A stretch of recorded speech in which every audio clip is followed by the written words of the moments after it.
नमस्कार, मैं श्यामगिरी। आप देख रहे हैं TMT India news 24। TMT India news 24 में आप सभी दर्शकों का स्वागत है। प्रधानमंत्री मोदी के लिए नई नई संकट उत्पन्न होते जा रहे हैं। कहते हैं कि जैसी करनी वैसी भरनी, जैसा किया है वैसा ही भरेगा इंसान। वह भी बात सच है, लेकिन अचानक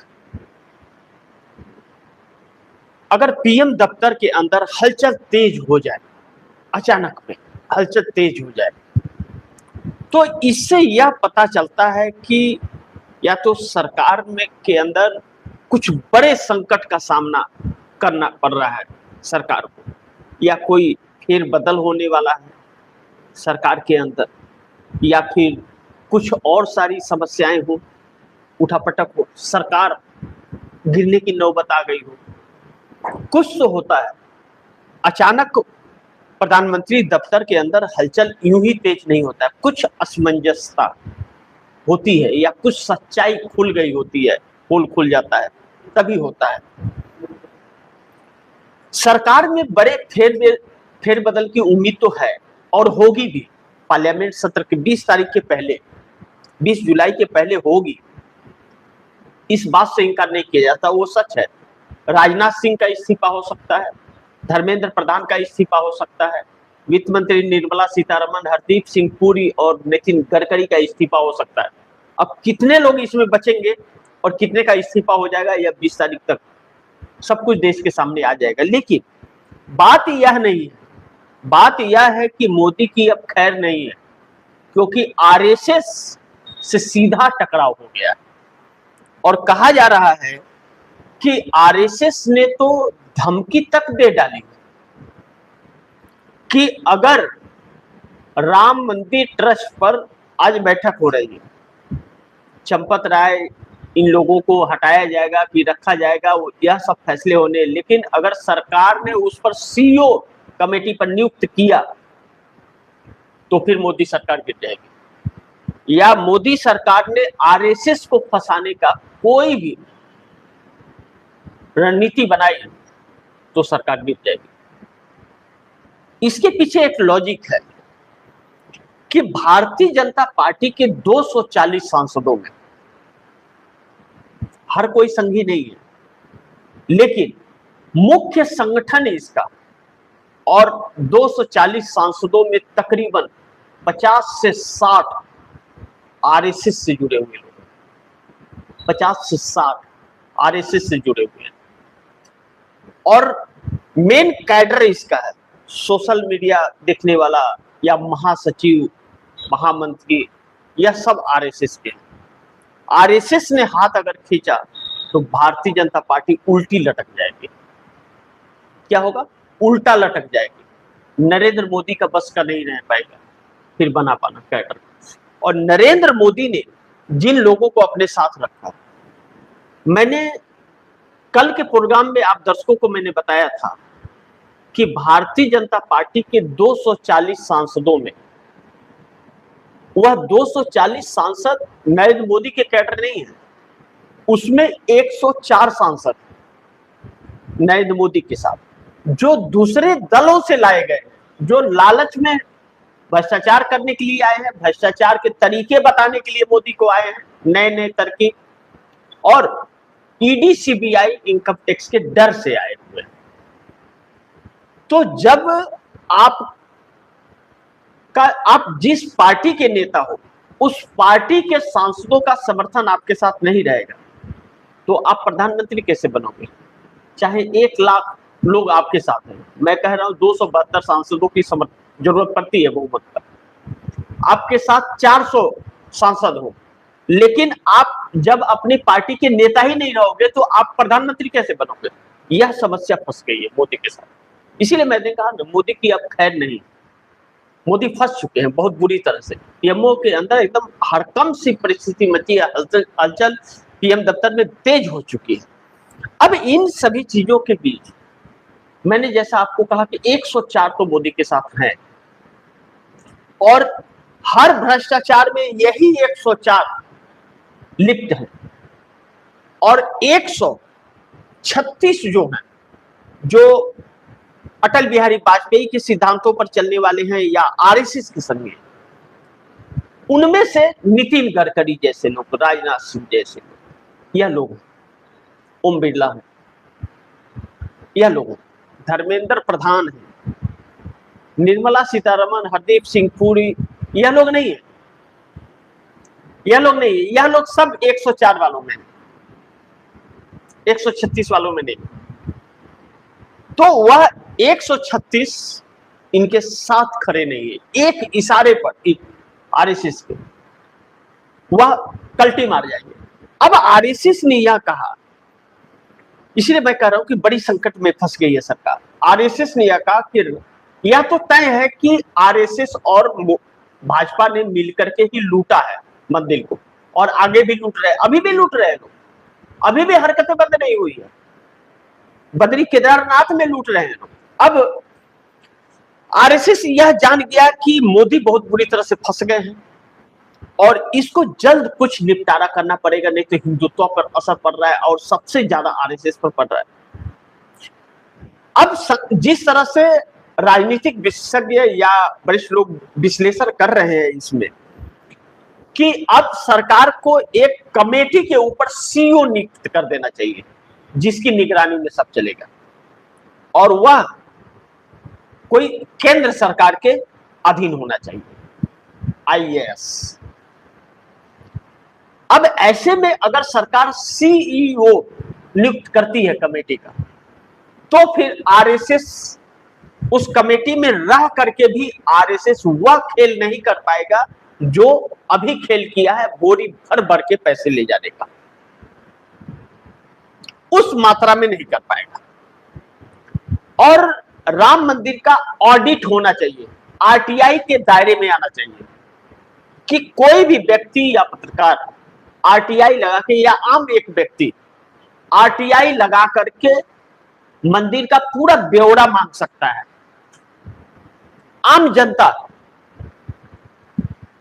आरटीआई लगाए और पूरा ब्यौरा आ जाए उसका, उसके पैसे जमा करे और ब्यौरा आ जाए। कोई भी रिपोर्टर उसके बारे में जानना चाहता है, आरटीआई लगाए, उसका पूरा डिटेल आ जाए। जैसे आरटीआई का सुविधा है, सरकार के किसी भी मंत्री का, सरकार का कुछ भी ब्यौरा अगर चाहिए तो आरटीआई लगा करके मांगा जाता है, आधिकारिक तौर पर वही होती है।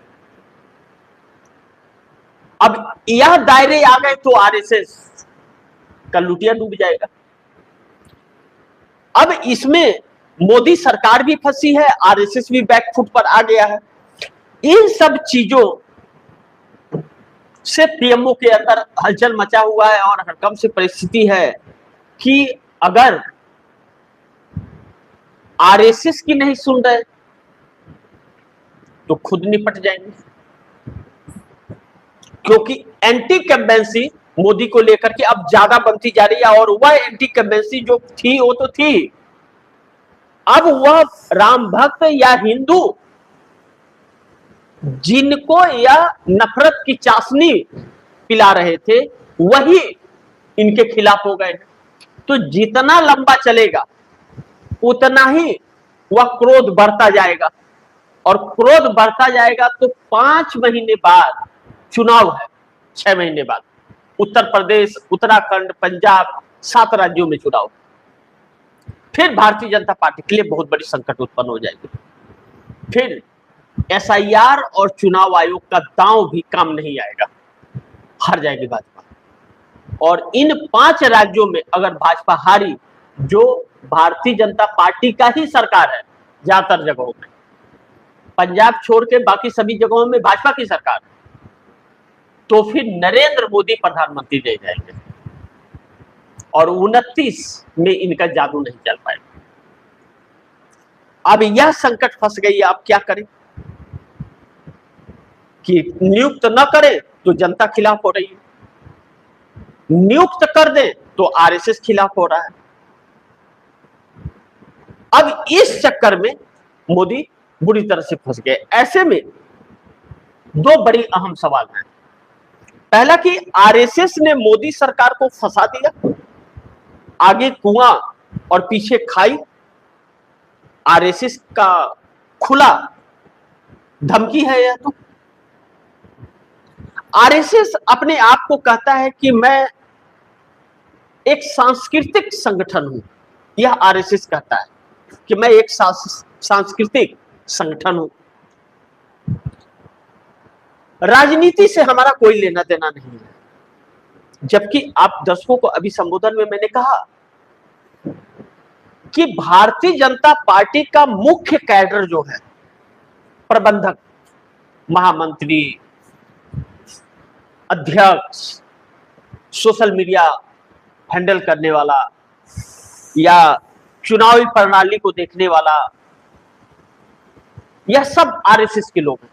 और सरकार के अंदर सांसद भी बनकर के बैठे हुए हैं। पार्लियामेंट जो सबसे बड़ा पंचायत इस देश का है, लोकसभा, उसके अंदर स्पीकर महोदय जो बैठे हुए हैं वह आरएसएस के हैं, उपराष्ट्रपति आरएसएस के हैं, प्रधानमंत्री आरएसएस के हैं, राष्ट्रपति आरएसएस के हैं, सब तो आरएसएस वाले हैं। जबकि आरएसएस का राजनीति से कोई ताल्लुकात नहीं है। यह शर्त है, उसने भारत गवर्नमेंट को लिख करके दिया जब उसके बाद ऊपर बैंड था कि वह इस देश के संविधान को मानेगा, उसका संगठन से राजनीति का कोई लेना देना नहीं है, वह एक सांस्कृतिक संगठन है। और यहां तो वह सरकार चला रही है, पाकिस्तान से बात कर रही है, अमेरिका से बात कर रही है, चाइना से बात कर रही है, तो वह राजनीतिक सांस्कृतिक संगठन रहा कहां? लेकिन वह सांस्कृतिक संगठन का चोला पहन करके लोगों को बेवकूफ बना रही है और अंदर खाने मंदिर से बोरा भर भर के नोट जा रहा है।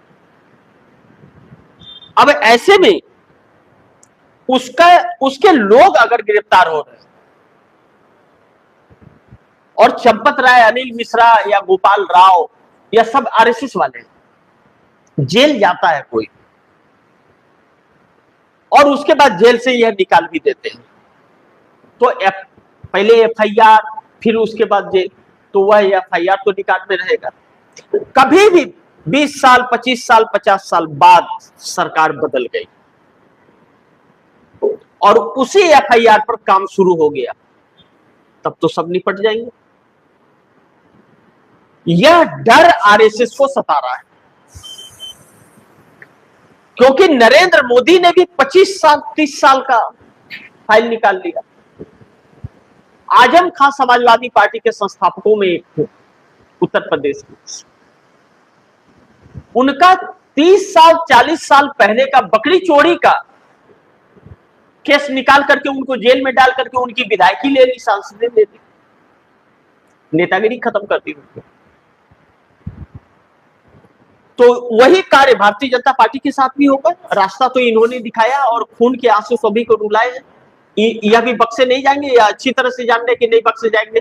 और आरएसएस भी जानता है कि मैं भी निपट जाऊंगा, बचा नहीं पाएगा कोई, क्योंकि इन लोगों ने अति की है। इन सभी के बीच अगर आरएसएस ने खुली धमकी दे रहा है तो मोदी या तो आरएसएस को बचाए या तो अपनी सरकार को बचाए। तो सरकार के खिलाफ एंटी कंवेंसिया तो बहुत बन गई है, उसमें कोई शक नहीं है। और अब उस एंटी कंवेंसी का तोड़ इनके पास है नहीं, सिवाय वोट चोरी के, इसलिए जम के वोट चोरी कर रहे हैं। अब इसमें राम मंदिर का तड़का जो है वह इनके लिए भारी पड़ गया। अब ऐसे में बड़ी महत्वपूर्ण है कि आरएसएस की एक बैठक होने जा रही है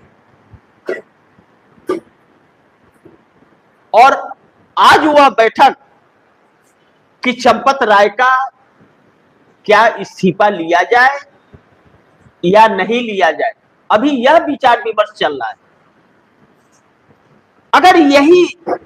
अगर कोई और दल होता, विपक्ष में भारतीय जनता पार्टी होती, तो अभी तक क्या क्या गुल खिलाई होती, अभी तक रथ यात्रा निकला होता इसका।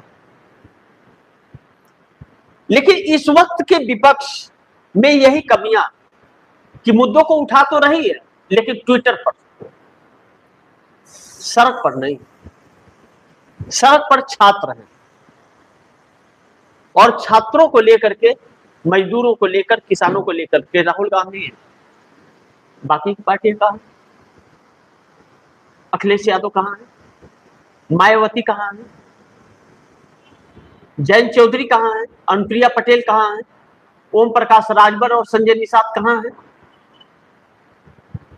कोई नहीं है। सिर्फ ट्विटर पर कि भाजपा हार जाएगी, जनता जनता नाराज है, राम मंदिर में कोई चोरी करता है, मंदिर का कोई धन खाता है, सब लग्गी से पानी पिला रहे हैं। गांव देहातों में कहते हैं लग्गी से आमतौर उससे पानी पिला रहे हैं। लेकिन कांग्रेस इन चीजों को लेकर के जिस तरह से गंभीर है और आम जनता के बीच जा रही है, भारतीय जनता पार्टी की नरेंद्र मोदी की परेशानियां इससे भी बढ़ रही है। अब जब आरएसएस ने कह दिया है और आरएसएस ही प्रधानमंत्री को चुनता है, भारतीय जनता पार्टी का चेहरा कौन होगा, और ऐसे में आरएसएस की बदनामी होती है, तो नरेंद्र मोदी के सामने एक संकट सी परिस्थिति और हरकम बचा हुआ है कि आखिर हम फैसले करें तो क्या करें। लिपापोती कर दे तो पार्लियामेंट सेशन, जब भी पार्लियामेंट सेशन होता है उसके पहले कुछ ना कुछ घट जा रहा है, कुछ ना कुछ खेल उजागर हो रहा है। अब 20 तारीख से पार्लियामेंट सेशन है, हंगामे का भेंट चलेगा। और इसी में भारतीय जनता पार्टी 3 कानून लेकर के आ रही है, delimitation, one nation one election और मुख्यमंत्री को जेल में डालने का कानून तो बड़ी जबरदस्त बना रही है, अपनी व्यवस्था कर रही है आगे भी, लेकिन फिर भी जनता की जरूरत है। अब आरएसएस का पूरा काला चिट्ठा खुल गया तो अब समस्या आकर के खड़ी हो गई। अब इसका समाधान नहीं मिल रहा है। आरएसएस ने 2 टुक में कह दिया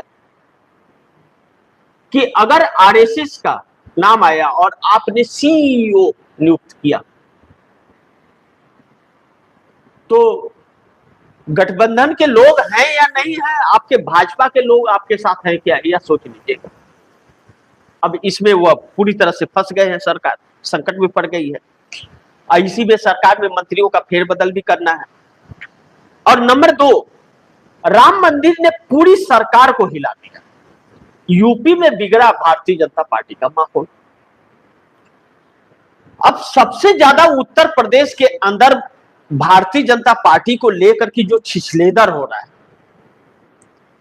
और समस्या खड़ी हो गई है। अब ध्यान से इसे बड़ी ध्यान से आप दर्शक समझिएगा, न समझ आए तो लाइव समाप्त होने के बाद एक बार रिमाइंड करके इस कार्यक्रम को देख लीजिएगा, जो दर्शक लेट जुड़े हैं।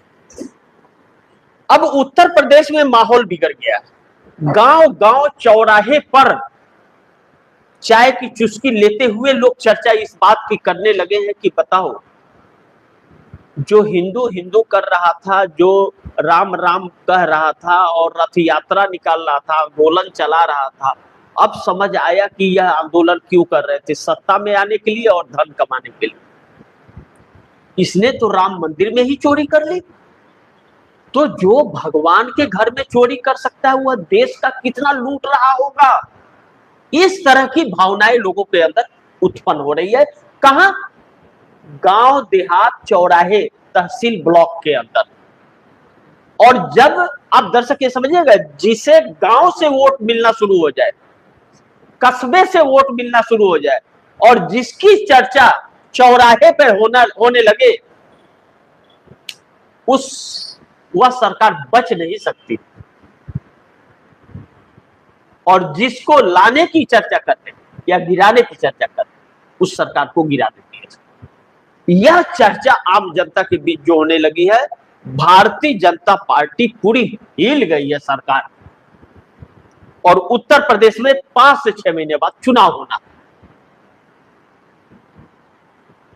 अब इस बीच योगी आदित्यनाथ भी परेशान है और योगी आदित्यनाथ को यह निपटना भी चाहते हैं मोदी शाह की जोड़ी। वह संकट बने हुए हैं इन लोगों के लिए, लेकिन इसमें वह भी शामिल, क्योंकि उनका भी तो कमान है इसमें, उन्होंने भी तो लिपापोती की है। अब इन समस्याओं के बीच समाजवादी पार्टी, जो मुख्य विपक्षी पार्टी है, वह मुद्दों को उठा तो रही है, चर्चा भी कर रही है, लेकिन ट्विटर पर और टीवी चैनल पर तो बोलने को मिलता नहीं है उनको, सोशल मीडिया पर, लेकिन सड़क पर नहीं दिख रही। लेकिन आम जनता सड़क पर दिख रही है, कांग्रेस सड़क पर दिख रही है। अगर यही विपक्ष एकजुट होकर के इन मुद्दों को जन जन तक लेकर के जाए तो फिर भ्रम टूट जाएगा और भारतीय जनता पार्टी का सपना भी साथ ही साथ टूट जाएगा। इस बात से भी हम इनकार नहीं कर सकते। इन सभी समस्याओं के बीच नरेंद्र मोदी की पूरी अक्कल घास चरने चली गई। समझ नहीं आ रहा है अब क्या करें, क्योंकि एक तरफ राम मंदिर है, एक तरफ पेट्रोल से लोग परेशान है, एथेनॉल मिलावट से सरकार मिलाते जा रही है, मंत्री नेता लूटते जा रहे हैं, उद्योगपति मुकेश अंबानी करोड़वान बनते जा रहे हैं और जनता त्रस्त हो गई। ऐसे में कांग्रेस की रणनीति, राहुल गांधी का प्लान सेट है। 10 तारीख को इलाहाबाद में उसी युवा पीढ़ी के साथ, जिस युवा पीढ़ी ने मोदी को प्रधानमंत्री बनाया था, उसी के साथ समारोह और वार्ता सीधा लाइव चलेगा। राजस्थान के कोटा से जो हवा निकली पूरे देश में युवाओं को एक कर दिया है और 11 जुलाई को पटना में मोदी सरकार की नींद पूरी हुई है। इस बीच आने वाला वक्त चुनौतीपूर्ण मोदी के लिए है। अपने ही इनके दुश्मन बन गए और अपने ही इनको फंसा भी दिए हैं, लेकिन मोदी किसी से कम थोड़ी है। 100 बोलता को एक चुप्पा चुप करा देता, क्योंकि वो कुछ बोलता ही नहीं है, बोल के थक हार के लोग चले जाते हैं। लेकिन इस बार यह रणनीति फेल हो रही है, क्योंकि जनता के शोर इनके कान के पर्दे को फाड़ रहे हैं। बाकी आप दर्शक क्या सोचते हैं? आप दर्शकों की क्या राय है, क्या सुझाव है, कमेंट बॉक्स में जरूर लिखिए।